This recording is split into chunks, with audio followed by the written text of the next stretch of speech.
striking a balance between intuitive processes and critical thinking or reason or empiricism, all of the above, in my opinion, is one of the most vitally important subjects, both relative to our individual optimization and also the resolution of a lot of humanity's woes lies in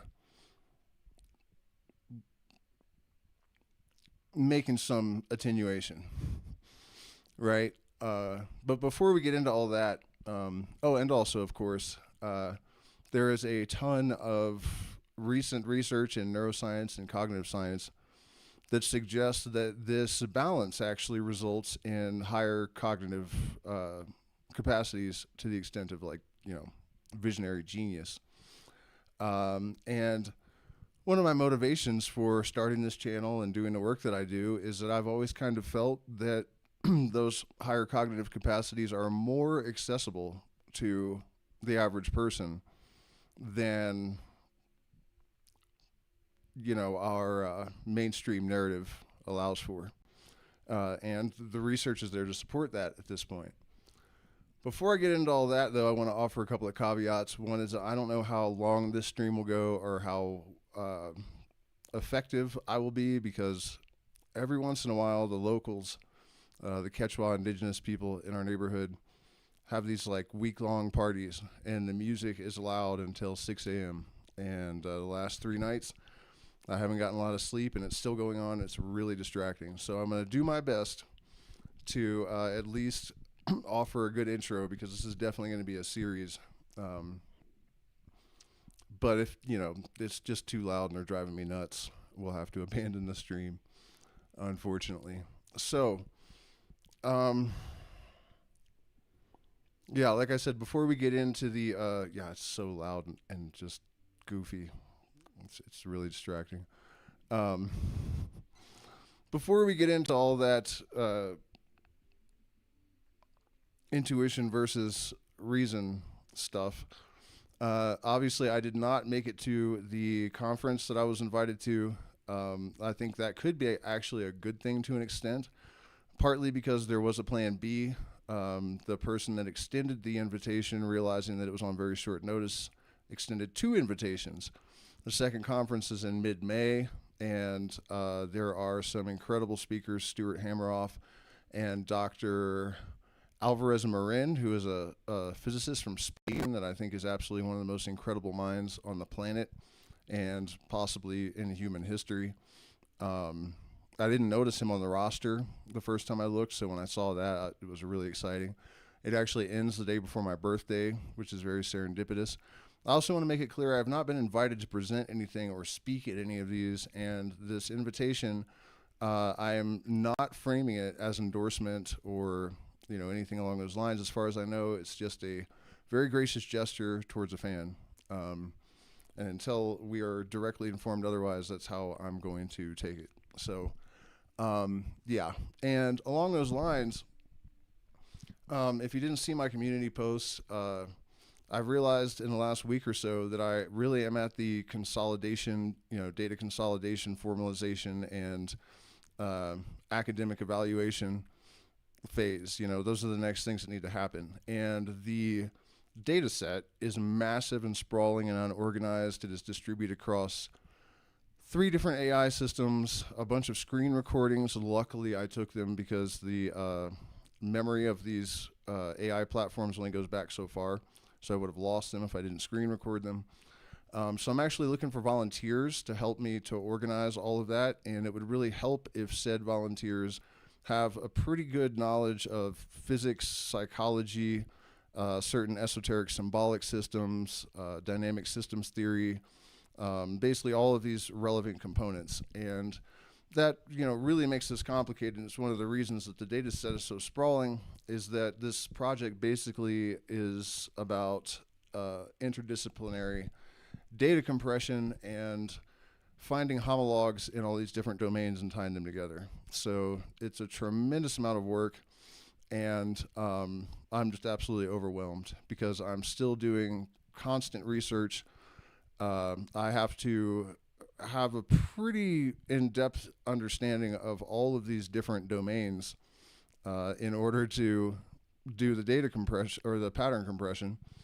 So you know what I mean? I'm very, very busy. So if anyone would like to volunteer to help me organize all this stuff, it would be hugely appreciated. You can send me an email. And I'm also really, really trying to escalate my fundraising efforts. One of the things that needs to happen is that I need academics to evaluate this stuff, and I need consultations with academics. And surprise, surprise, they like to be paid for stuff, and they deserve it. I'm lucky enough to be acquainted with a couple of the people that I most need as consultants, but I also realize that although they have been very accommodating when I send them messages on Facebook and emails with questions, at this point, it's probably line stepping to continue to harass them without compensation. So, you know, $250 an hour to start, and I need a lot of hours. And then there's travel for these conferences, and I need equipment upgrades, and this channel has to be self-sustaining. So all of this project and all of the you know, related stuff has to be funded from revenue from the channel. So if you feel compelled to support us, we really appreciate that. Those of you that already have, we appreciate you tremendously. And then, of course, if I'm able to formalize a white paper and get all this organized, the next step is to submit it to less mainstream research institutions that are known to fund independent researchers based on the novelty of their ideas, regardless of academic accreditation. And they do actually exist. So that's where we're at with all that. And so as far as the intuition and reason balancing subject, that is something that is absolutely fundamental to my being. You know, as a very young child, I can't remember a time when I didn't have this sort of instinct that one of the fundamentally important, if not the most fundamentally important issue of our era was building an ontological bridge between reductionist materialism and spirituality, right? And learning to balance rigor and openness is a fundamental skill set there.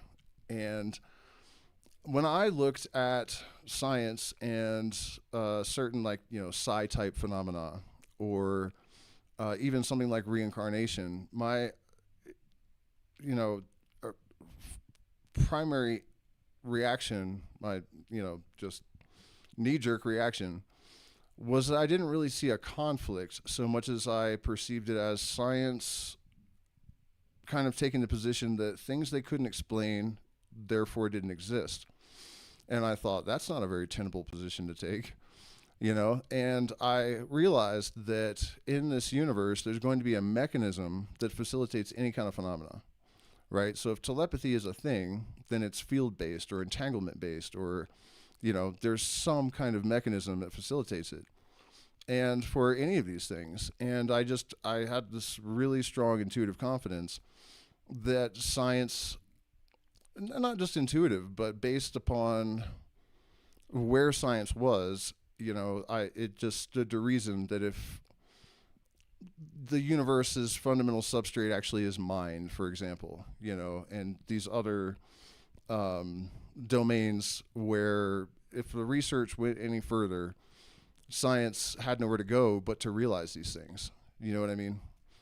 I know that was kind of awkward, but that, I think I managed to communicate it. There was nowhere to go unless it was all wrong. And at the current moment, we find ourselves at a juncture where mechanisms that could actually facilitate reincarnation and telepathy and a lot of other precognition, you know, potential mechanisms for all of these things are on the table. And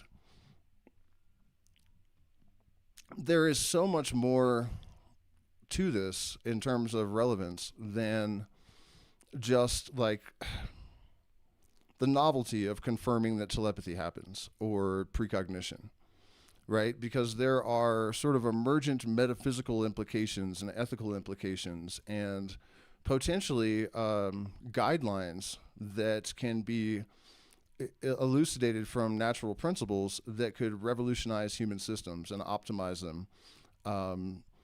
For example, if you look at dynamic systems theory, you have this the integers, right? Nodes.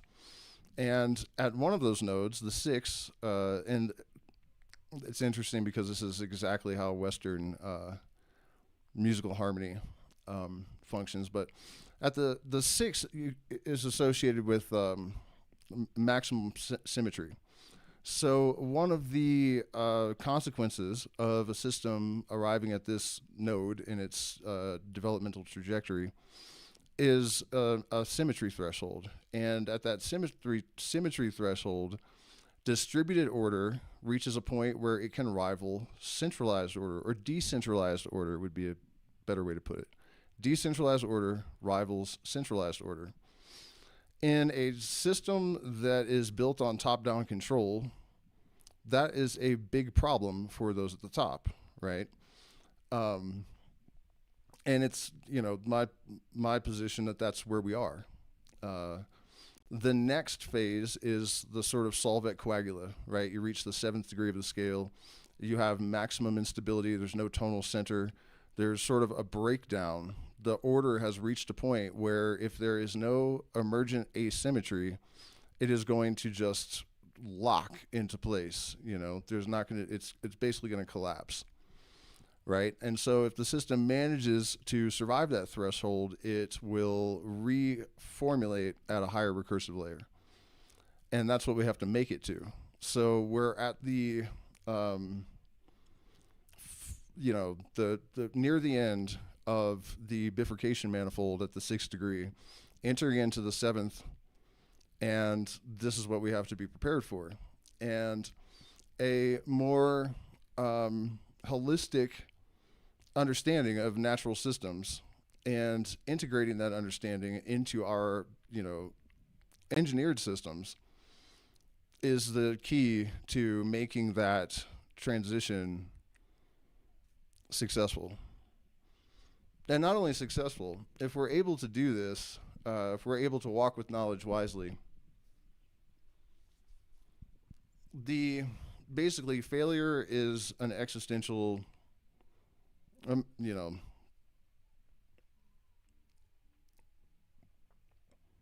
impasse, and success will yield dividends that are almost unimaginable in terms of the realization of human potential and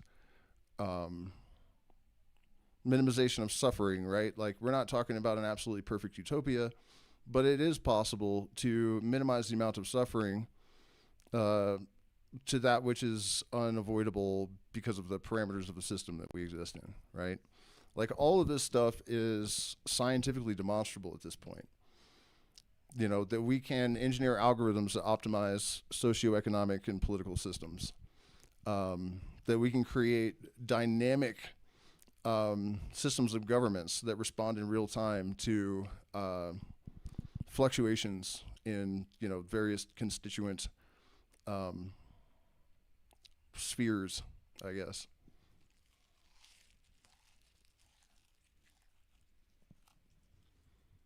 I told you guys the noise is a little bit distracting.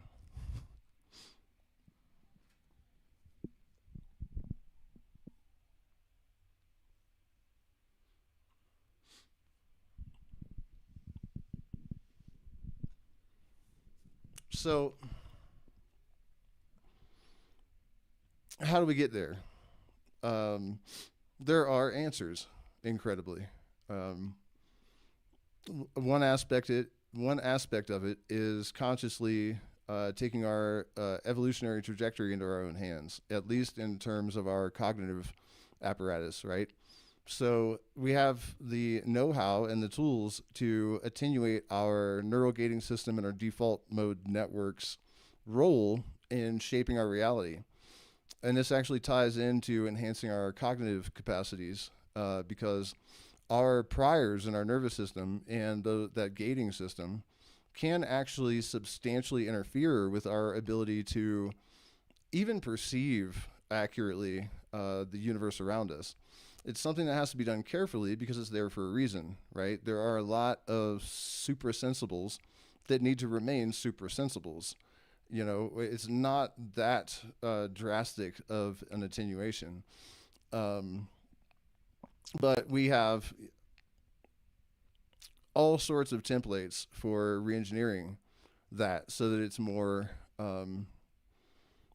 congruent with our evolutionary needs at the moment. You know, basically our environment has outpaced our nervous system's ability to adapt in time. And that is being exploited by people that are just a little bit upstream that know how it all works. It makes it very, very easy for them. At this current juncture, we have the ability to metaprogram effectively and rapidly so that we're no longer susceptible to influences like propaganda and cultural conditioning. Attenuating that system also allows us to read body language and assess people's intentions and like people talk about how neurodivergent people, it's very difficult to lie to them. You know, there's a lot to unpack in that regard. So that's one aspect. That's actually probably the most important aspect of it. But that process isn't just a matter of, getting under the hood and making some adjustments. It's also our responsibility to learn a certain cognitive skill set that allows us to overcome the self-imposed limitations that we have inculcated due to our, traumas and the way that our priors are arranged and the selective perception that sort of imparts into our processes. Let me look at the chat. I just realized I haven't been really. I should look into memantine. I sure will do that. Okay, so one of the reasons I'm sort of stalling about this is the other day I realized that I was kind of doing my own work an injustice by sort of muting and filtering certain aspects of it, and that's largely due to the fact that at certain junctures, I have to talk about my own cognitive apparatus, almost as like anomalous or something, and that's embarrassing and kind of cringy, right? So it's a difficult thing for me to, a difficult bridge to cross,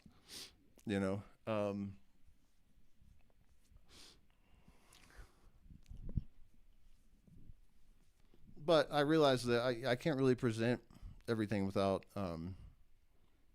some elements of that. So here we go, I guess. For those of you that might not be familiar with the project that I'm working on, it kind of emerged from experience that I've had over the course of my life that suggests some sort of, what is the word that we use for this? Not preternatural, but non-ordinary cognitive processes, I guess. And I'm a very skeptical person, and to an extreme that I actually eventually realized was kind of in the way, and we're going to talk about that as well.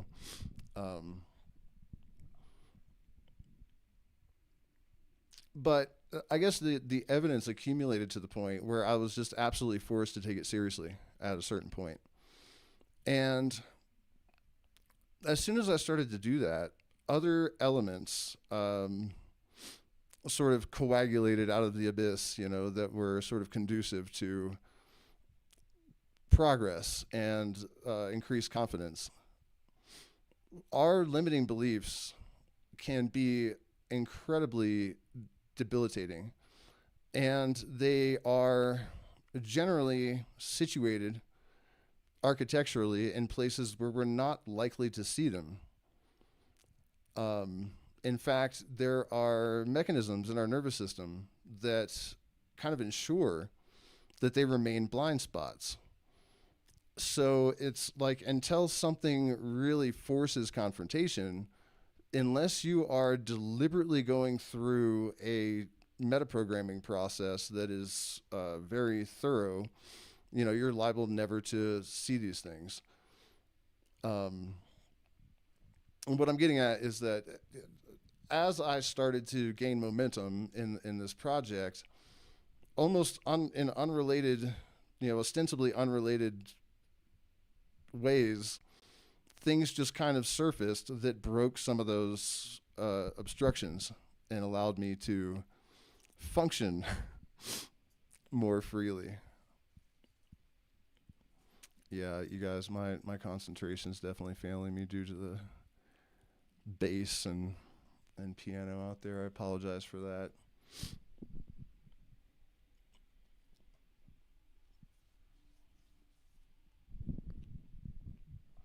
So let's talk a little bit about that, actually, because like I said, we're going to do a series, so I guess I don't need to be in a hurry to get to the point exactly.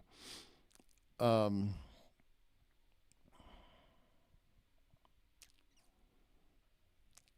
One of the ways that we limit ourselves is something called imposter syndrome.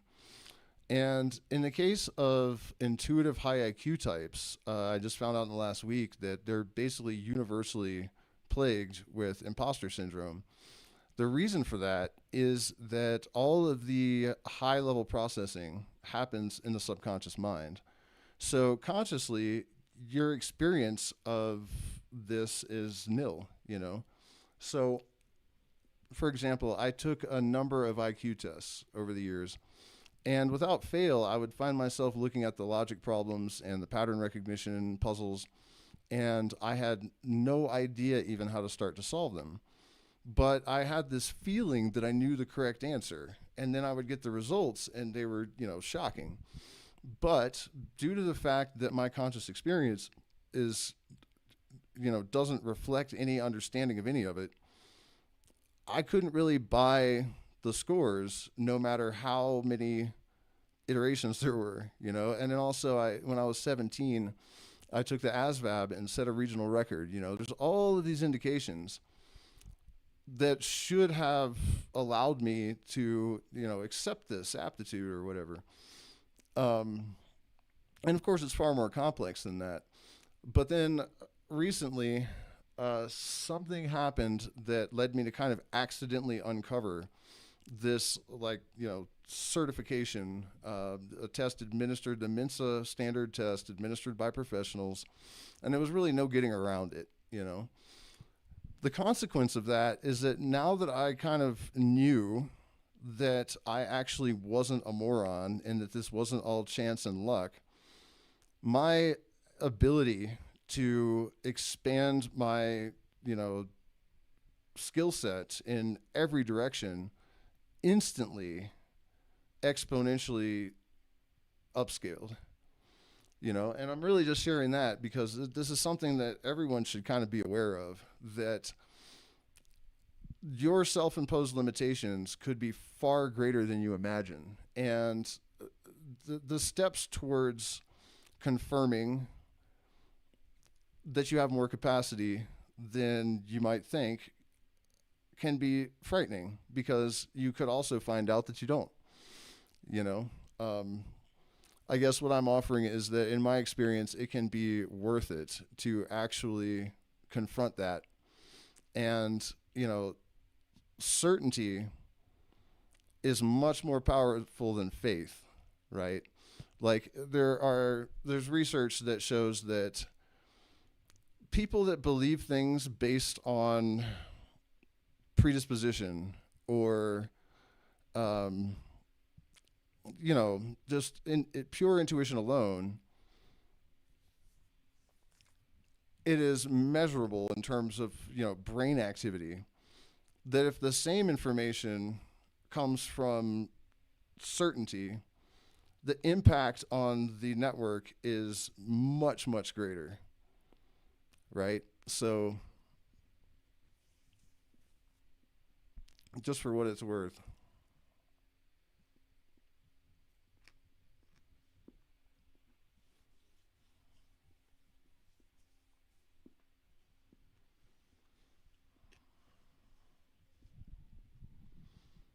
Yeah, you know what, you guys, the noise is just too much for me. So, um, I'm gonna have to. We'll continue this maybe Tuesday night, I guess. I just, I don't want to waste your time, and I'm not gonna make a very coherent um, picture of anything, obviously. So another thing that this I definitely can talk about. Another thing that I plan to do within the next week or so is actually present a, not a formalized model, but just a coherent outline of this work that I've been doing, so that you guys can see exactly what it is. And I've made references to how sprawling it is, and my brain also works in parallel, so it's difficult for me to streamline it all and get it into a linear form. But I realize that it's actually not one project, and I need to separate certain lines, and that's going to make it a lot easier.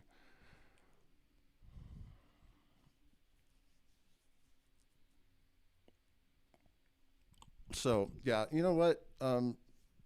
If you guys want, if you have any questions or subjects that you would like me to weigh in on, I'm willing to do that, but I can't do this complex narrative with the outrageously loud circus music right outside my window. It's just not working for me.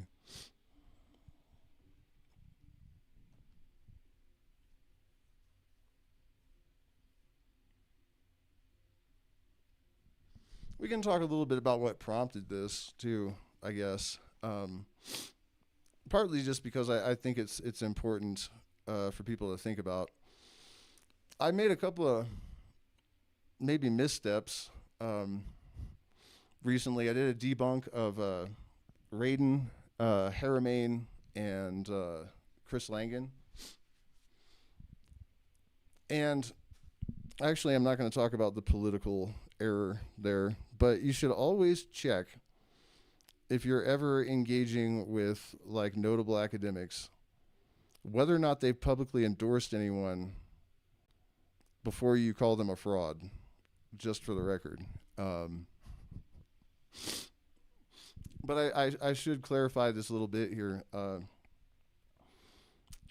What actually compelled this was that I saw an interview with Radin where he was talking about his recent research, and he gave a p-value of 1 in 400 quadrillion of this result being chance. And his number of iterations were only 100, and the number of test subjects was only 47. So I thought, unless he's talking about 100 iterations for every one of the 47 test subjects, that doesn't sound quite right. And I publicly said that before I checked and made sure that the math supported it, and it doesn't. It is possible, assuming that the random number generators had a wide enough range of possibilities. So that was kind of an error on my part. And then the real crux of the issue was that he presented this spoon, and I guess he does this a lot. And the spoon looks like it's kind of been melted and bended. And he claims that he went to a spoon bending party expecting success, and yet, being a leading Psi guy that has devoted his life to proving this kind of phenomena, he doesn't bring a camera, he doesn't set up controls, nothing at all. And then when asked why he hasn't replicated it with controls and cameras, his excuse is that he's afraid of psychosis, despite the fact that there's not one report from any professional spoonbender or spoonbender party aficionado of psychosis as a consequence of bending spoons. Right? So a couple of things struck me about that. Oh, and then there's the fact that in the Epstein files, he was hitting Epstein up for grants, which, Epstein was interested in science. That's not any real evidence of any wrongdoing. But he was using this spoon, pictures of it, as like the incentive to fund his projects, which to me looks like, I know this is fake and I'm trying to scam you out of money. So, Given all of those circumstances, and also just the responsibility that someone has if they're the lead guy, especially in a field where the phenomena that you're trying to do research on is ephemeral and inconsistent and probably emergent from subconscious processes and therefore not, easy to repeat on command, unlikely even. It's riddled with phonies and frauds by nature. Historically, the research protocol has been iffy. When it's not iffy, the results aren't really that promising. So if you're trying to redeem the perception of this field and you're the leading guy, why would you tell this stupid ass spoon anecdote with all of these obvious glaring, gaps in it that imply, pretty bad stuff, and there's absolutely no reason to do so? Like, what is the purpose even of this? And I basically said that my conclusion was that he was a fraud. And in retrospect, it may be an overextension. And it's not just based on that. Another thing I need to correct is that there's a clip of him in the movie What the Bleep where he's talking about a Harvard evaluation of his research protocol. And one of the things he says is that their results were 5 sigma, which is the like max probability category in physics. And he kind of frames it as if that was Harvard giving him their highest rating for research protocol. That's the next thing he says. I did get it scrambled a little bit and said something like he claimed a sigma 5 rating from Harvard. It's difficult to tell because he's intentionally being obtuse, in my opinion. But he may have been claiming that the results should be categorized as 5 sigma. And it is true that Harvard researchers have said that his research protocol in some instances was comparable to what is acceptable in medical research and other domains, right? But that is not actually Harvard gave him their highest protocol or rating for research protocol. So I wasn't wrong that he was mischaracterizing the valuations or whatever. But, one of the consequences of I guess the validations that I've received and the confirmations of certain aptitudes and whatnot is that I realized I've been limiting and boxing myself in over the years, assuming that because I've been, I was an outlaw for most of my life. I've lived outside of society. I don't have a college degree or even a high school degree. That I was kind of stuck in the like esoteric philosopher YouTuber lane. And there's, how would I ever get out of that? When I realized that wasn't necessarily true, I have been putting a tremendous amount of work into escalating my skill set, upscaling my education and knowledge and all these different disciplines. And now I'm realizing that I have to be more aware of the politics of associations with people with reputations and the importance of really making sure that it's not good enough if my generality is accurate. You know what I mean? Like, I'm learning a lot of lessons here that even though I don't have a tremendous amount of influence, right? Like, it's not like this is going to have any major impact on anyone as of this moment. Just in case, the parameters change. Yeah, I'm really becoming aware of how concisely and isomorphic with facts is really important.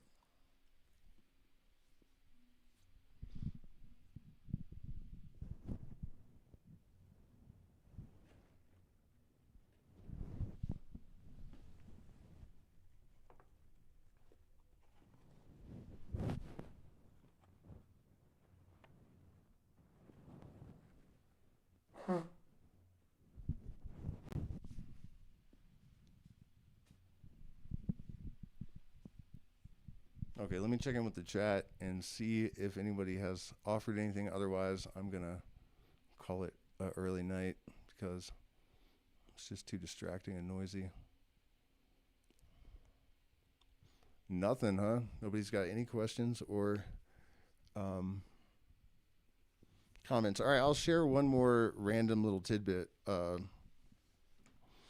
Something that kind of coagulated in my mind last night. This is just kind of a teaser because I have to develop this more before I really talk about it. But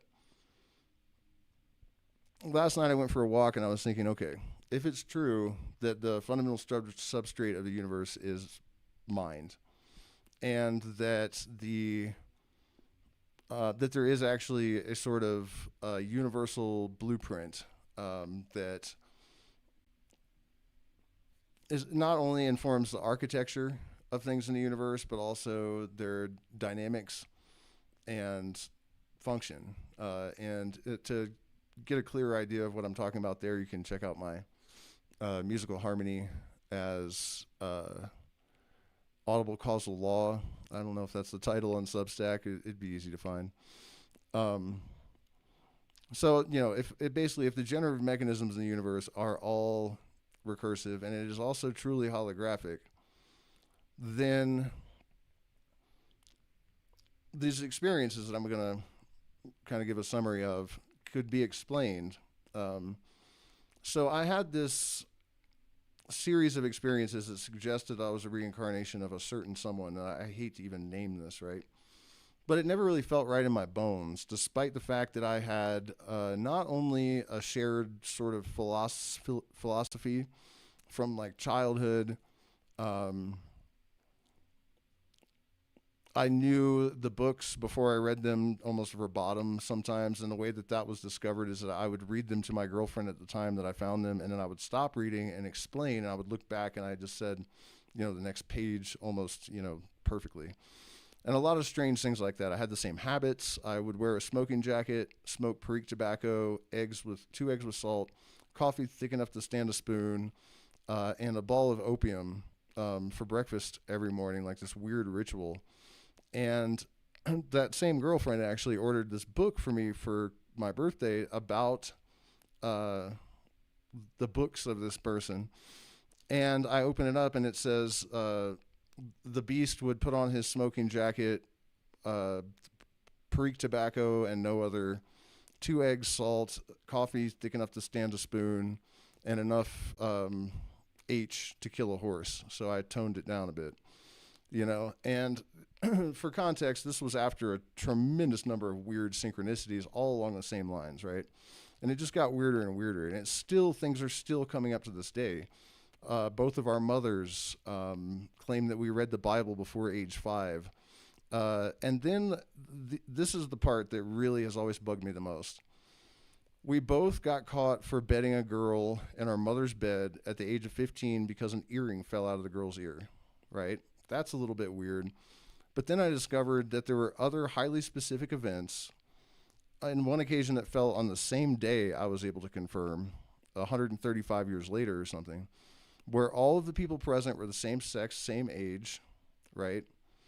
So, the fact that the details extend to like that extent, that there's like experiential isomorphism and whatnot, that always really bugged me. And then I realized that this holographic recursive generative mechanism could explain that entirely, that if there are attractors, which is something that Jung alluded to, archetypal attractors, that the entire pattern for those archetypes would be generated through this same recursive mechanism that everything else is. So, you know what I mean? Even the experiential isomorphism would be accounted for with this system. So I know that was a bit random, but that's the last like little development that sort of emerged from all this. Also, last night, for those of you that are familiar with the model that I've been building, these Calabi-Yau manifolds with their D-branes, it occurred to me that if the universe is holographic, there's going to be a substrate and projector, right? And so I looked into Calabi-Yau manifolds and D-branes as the potential mechanism, and sure enough, if this is all true, they would be the exact thing, and they are being viewed as such already in some emerging theoretical models. So that was also interesting. Of course, it doesn't mean that it's factual, because Calabi-Yau manifolds are pretty theoretical. These are not something that we can observe and test at this point, and it, from what I can tell, it'll be a minute before we have that capacity.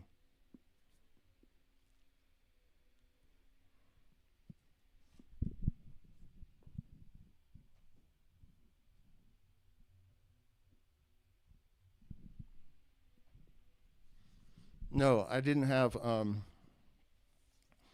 chance to look into the Paris incident with Crowley.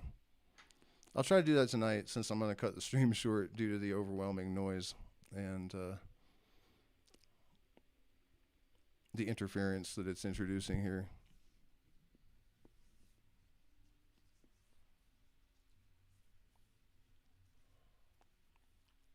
I wanted to share another incident that occurred the other day that I found kind of disturbing and also kind of revealing, and, you know, just something to be aware of. There is a guy named Dr. Mishlove, who is actually regarded as one of the most reputable academics in the field of parapsychology. Pretty good reputation, seems like a nice guy. And he has a rule on his channel called, I think, New Thinking Aloud, that even if a guest presents something completely insanely obviously dubious, he's not really going to be confrontational. And that's fine, because what he's trying to do is facilitate the free flow of, you know, ideas. And there's nothing wrong with conjecture, you know, and intuition is where all real progress, you know, visionary progress comes from. However, that is where I saw the interview with Raiden, right? That where he talked about this spoon, and it kind of got me going on that. And I commented in the comments section, because I scrolled through it and I didn't see one person commenting, that spoon anecdote is just really sus and casts a lot of doubt on this man, like, generally, you know, and it's really, really obvious. And it was depressing for me. Actually, the next stream I did, I think I was like, man, people are terrifying me, right? Because the appearance that it gives is that no one was critical or noticed that. So I commented saying the obvious, you know, okay, so devoted his life to proving psi, expects success, doesn't bring cameras or set up controls, and his excuse for not replicating is he's afraid of psychosis. Says he could do it again, but just doesn't want to. Even though psychosis has never been connected to spoon bending in, you know, spoon bending partygoers or pros, right? Like I said earlier. Looks pretty bad, right? And then there's also the inflation of evaluations of his protocol and all that kind of stuff. So I go back to the channel and realize my comment has been deleted. One of Mishlove's, I don't know, mission statements or whatever is that critical voices are essential to redeeming the perception of the field. And yet he's deleting the critical voices. And I want to, you know, qualify this by saying a lot of the interviews on Mishlove's channel are excellent. A lot of the people that he interviews seem completely honest and grounded, you know, and I'm not saying that this means that he is like totally unethical or anything, but I think this is a bigger ethical blunder than he probably realizes. because look at the consequences that it had. Assuming that he wouldn't do that, it gave me kind of a dimmer view of humanity, because this antidote really does represent an obvious and problematic, big red flag. And deleting my comment, realizing that that's what he does if there are critical voices, it misrepresented the audience. He's actually making his audience look dumber than they are, which I think is not okay, really. And then it's also giving the appearance that people unanimously perceive Radin as being credible and having integrity, when there is a tremendous amount of evidence, at least, to suggest otherwise.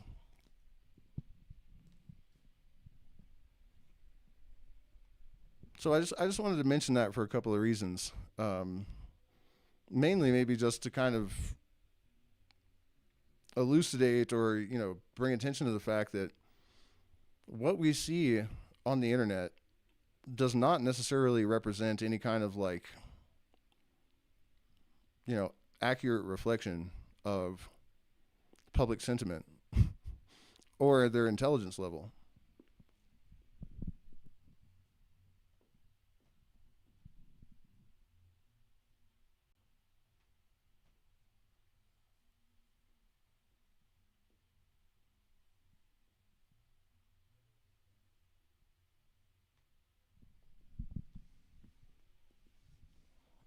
That was pretty foul, really.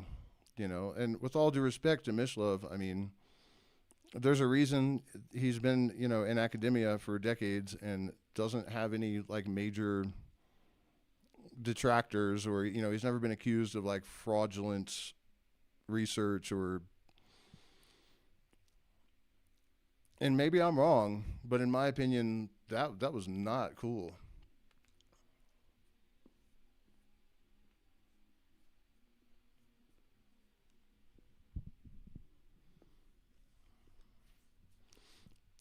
And this is one of the reasons we have such a hard time redeeming um, intuition in general as a valid cognitive element. The fact that a lot of our fears in regard to the unknown, death and the afterlife, and connections with people that have passed that we would like to believe are authentic, and there are fundamental constituents of our being exerting a bias influence generally, and objectivity in regards to those influences is tremendously difficult, even for a well-trained academic researcher. There is an attachment to the outcomes that is far more profoundly, it goes down to the level of instinct, really. At the same time, this sort of foments, what is it called? Not naivety, but when you're willing to be duped, almost. There's a word for this. Anyways, if anyone can think of that word, please punch it in the chat. But you know what I mean? It renders people more susceptible to accepting proofs that are flimsy, or you could even put it more bluntly and just say believing things that are obviously untrue without really questioning. A lot of the, I need that word again.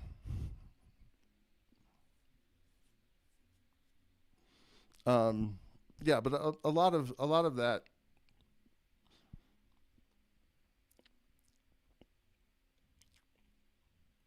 I'm going to say naivety again, that I have perceived in the past to be stupidity, really isn't.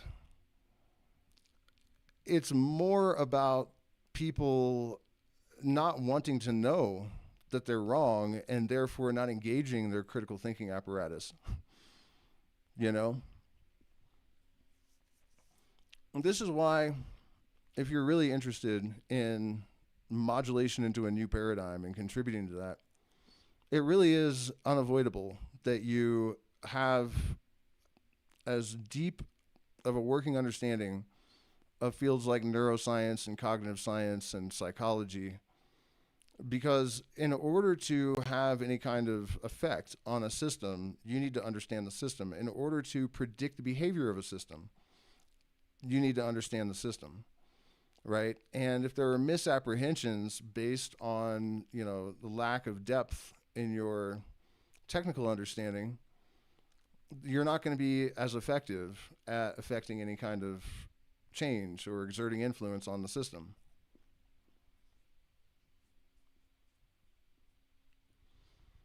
And in that case, if I took it at face value, I would be also discouraged more than I am, because it would be easy to perceive this as a lack of capacity for comprehension and aptitude with critical thinking and reason. But it's just actually bias.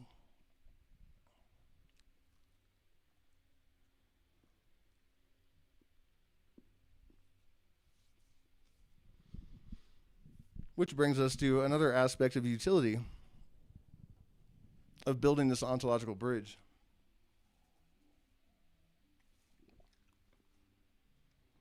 One of the reasons people have a sort of anti-intellectualism or anti-science or even anti-reason sort of disposition in, the world of spirituality, a lot of these systems actually have that bias kind of built into them, that you must abandon reason and you must transcend the mind and, kill the mind and then you'll become enlightened. Although there's contextual truth to that, it's definitely overemphasized and taken out of context, right? While we're on the subject, I should mention that if it's true that the kind of knowledge that I'm describing and promoting in terms of balanced intuition and reason represents a threat to the upstream management, it stands to reason that this anti-science trend is actually emergent from propaganda. I'm pretty goddamn confident that it is, actually. Because now, that we're at this juncture, science is actually becoming a potential threat to the establishment.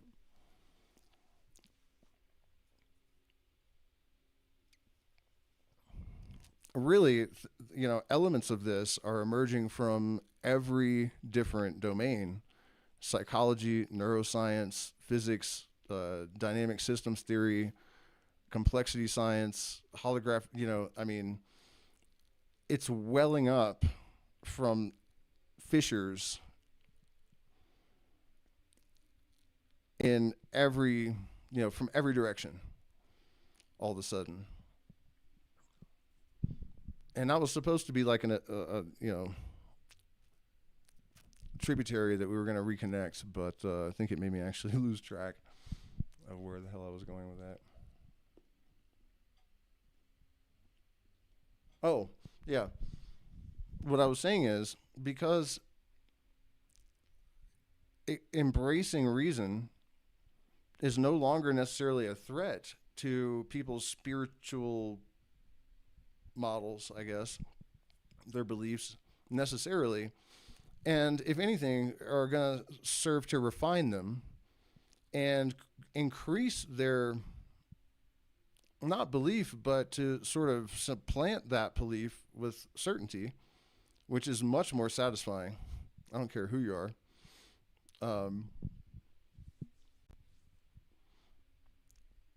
We're actually in a position where mainstream, widespread acclamation of this kind of thinking is viable. For example, one of my major contentions with reincarnation was always like, how the new souls queue up for the right vaginas at the right time. You know, that's like ridiculous. But if holographic universe is correct, then that is a non-issue. If non-neural cognition is a fact, and it is, and cognition and consciousness are in fact inextricably intertwined, then also field cognition, or consciousness as, you know, integrated into a field and not dependent on bodies and neurons, then we no longer have conflict between scientific theory and an idea like reincarnation. You know, so we're in a place where people that could be much more effective and much greater assets to a unified movement of, you know, with coherence. And that's really, again, if we think about this transition in terms of dynamic systems, or is it dynamic DST? Yeah, dynamic systems theory. During this phase transition, which is essentially what it is, there's a field of entropy, and small coherent nodes within that field generate a pattern in that field of entropy that you could also think of as recursion at a higher layer, right? But that coherence has to be of substance. It has to be based on truth, is one way that you could put this.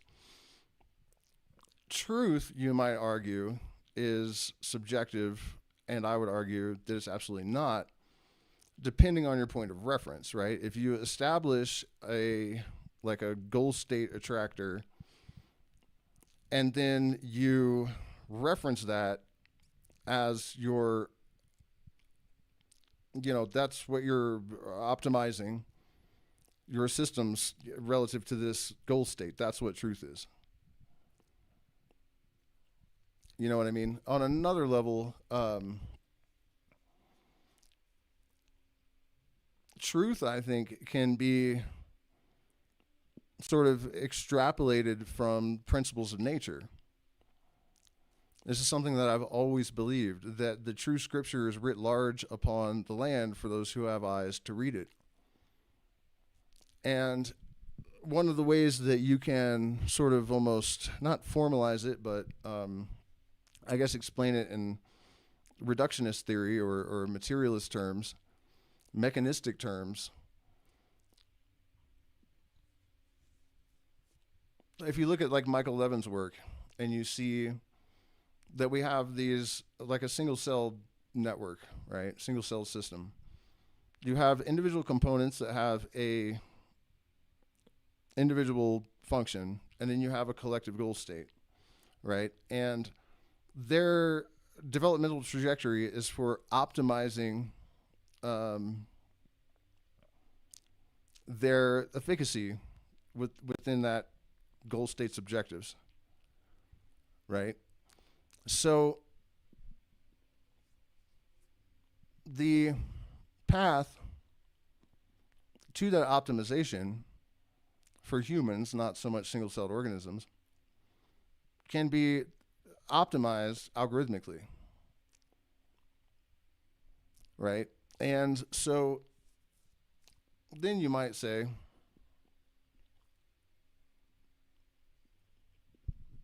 what is our collective goal state? To which I would respond, are you seriously asking me that?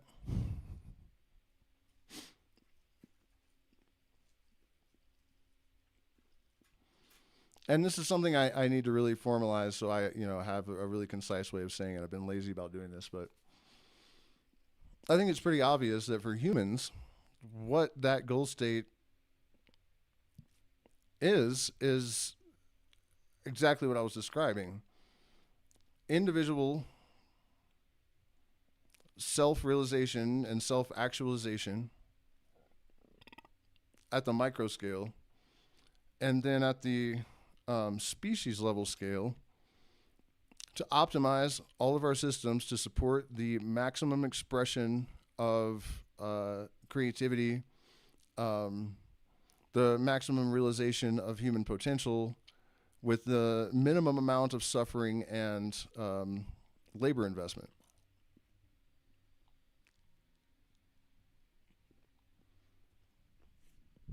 That seems like the obvious goal state for humanity.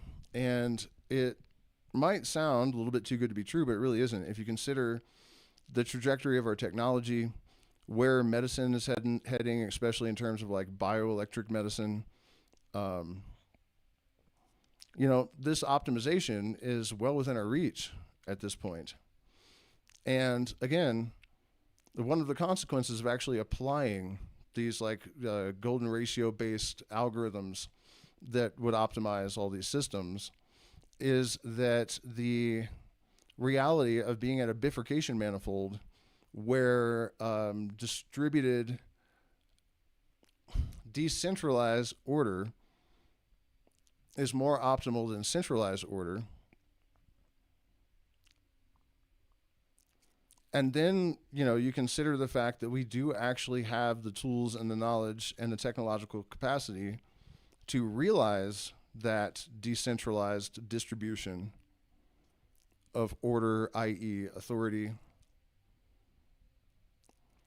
If you consider that they say that information is the new currency, and we are just about at a point where the institutionalized information monopoly could be completely dissolved, because not only does AI give us the ability to educate ourselves to an Ivy League standard if the operator has the capacity to use the tool that efficaciously, we also know how to use psychedelics and meditation and other therapeutic modalities to attenuate our neural gating system and default mode network, which has in part the consequence of giving us access to much higher cognitive capacities once we get all of that outdated hardware out of the way.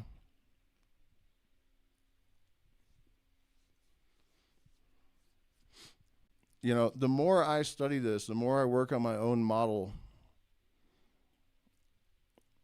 And, I see all the things that are emerging from all of these different domains of science and whatnot that are congruent with all of this and that facilitate the realization of it. The more certain I am that the only reason it's not happening is that there is a little handful of psychopaths that are undermining our developmental trajectory, and to put it politely.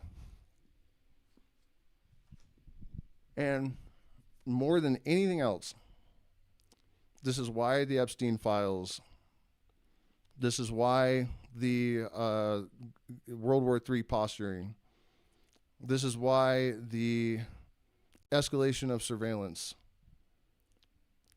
they really are like a narcissistic parent losing control of their child because they realize that we're maturing. And when you mature as a species, it makes sense that, for one thing, your evolutionary process, to the extent that it's possible, becomes your responsibility to consciously mold and manage.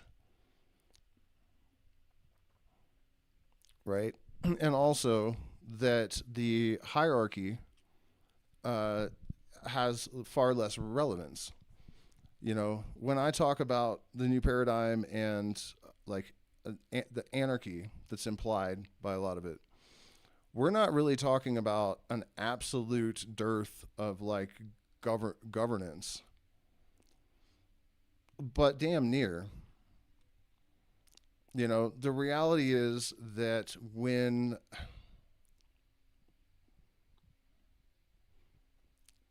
part of the system has been entrained with or brought into homeostasis with the greater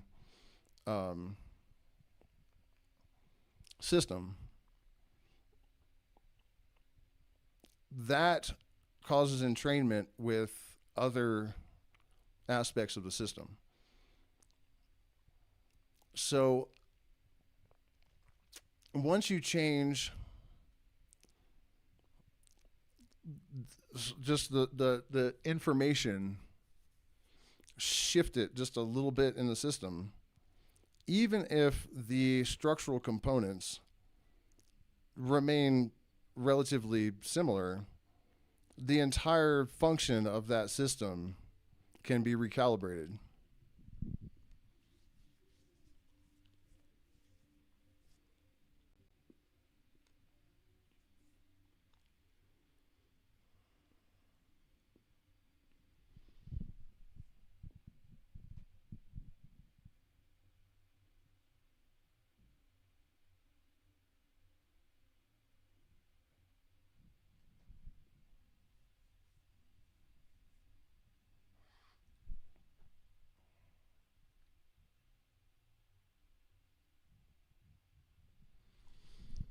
So I'll leave you this because, like I said, this stream didn't go as I had planned. It was going to be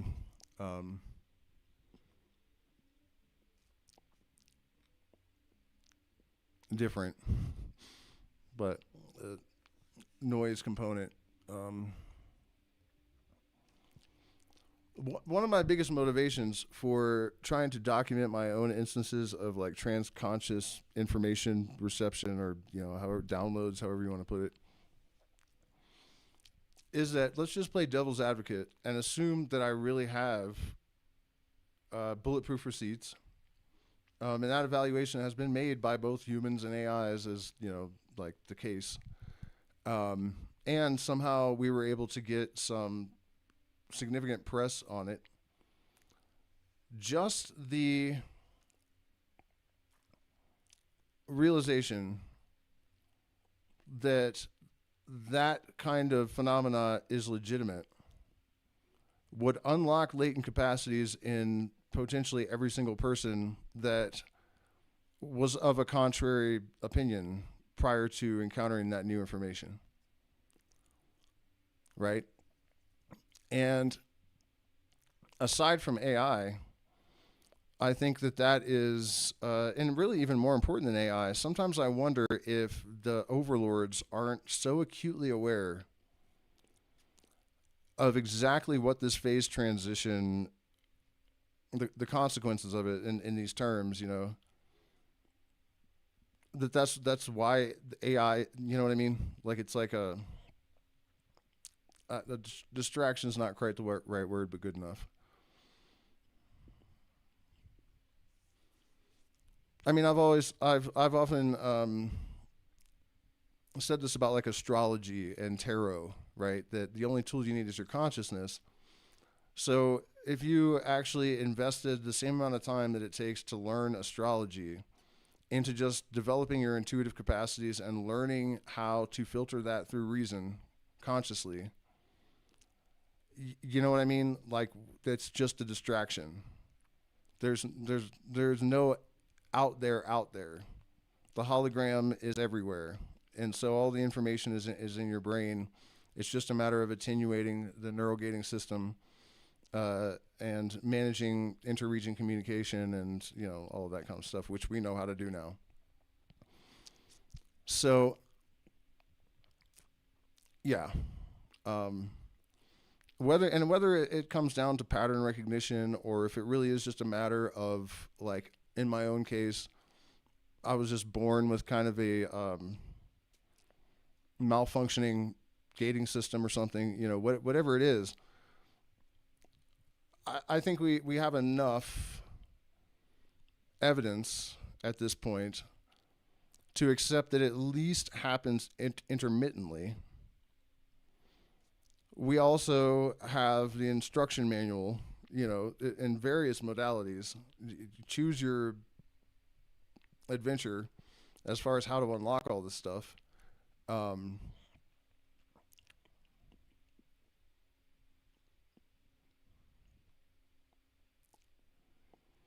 And if people find out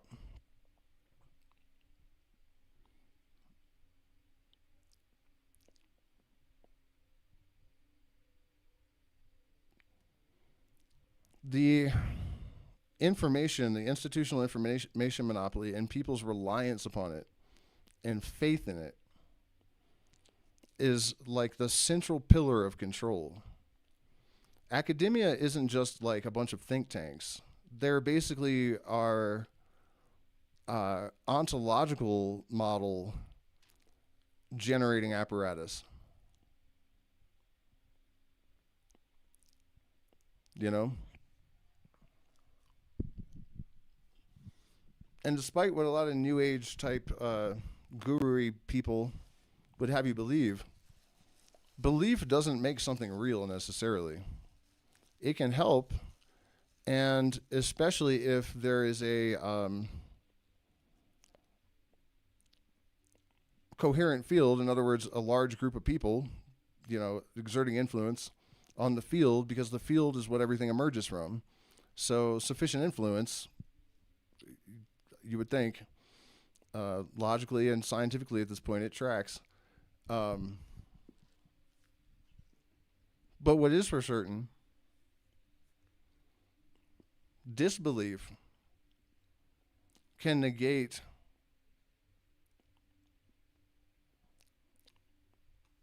perception of things that are real and are there.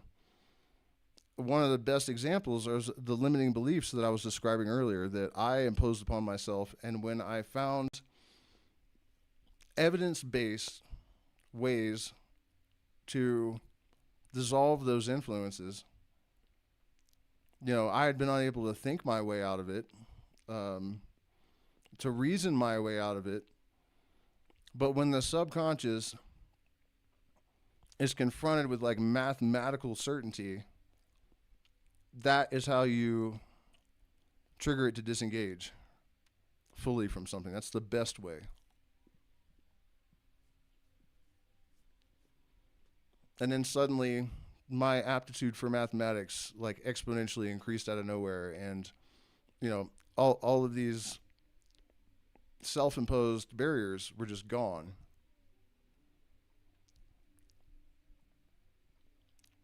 That is extraordinarily powerful.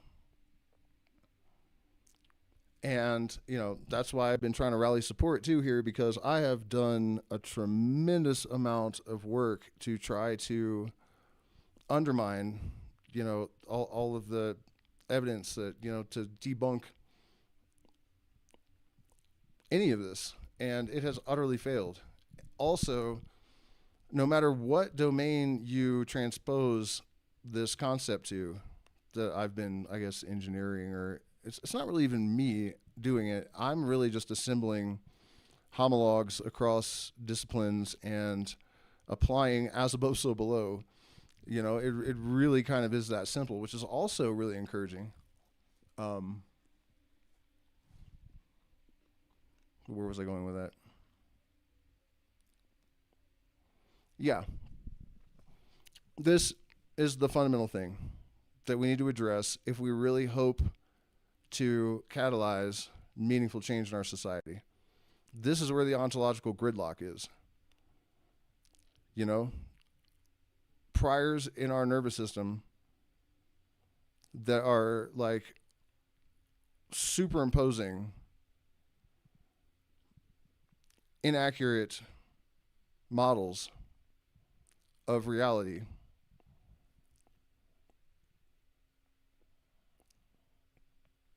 that impose limitations and constraints that are completely illusory.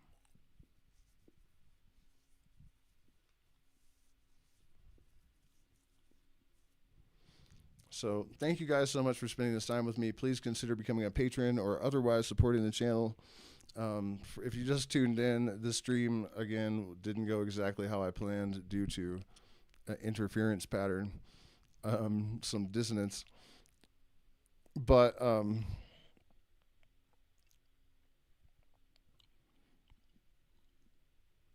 there are a lot of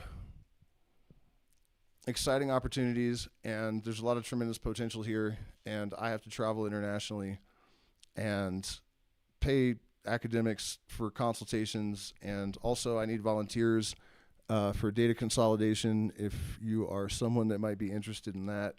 it might even be fun for people to just sift through all this stuff for their own purposes. By the way, I should mention that those volunteers should have a pretty good knowledge of physics, psychology, certain esoteric systems, dynamic systems theory, maybe even Western, like some familiarity with all of the disciplines that are involved in this pattern compression process. Otherwise, it's going to require so much oversight from me to tell you what to do to help that it's not going to decrease my workload at all. So, any rate, thank you guys so much for spending this time with me. I apologize I wasn't really able to deliver what I had in mind, but hopefully this party will end tonight and I'll be able to get some sleep and there won't be so much distraction and we can try this again with similar objectives on Tuesday night. Appreciate you all.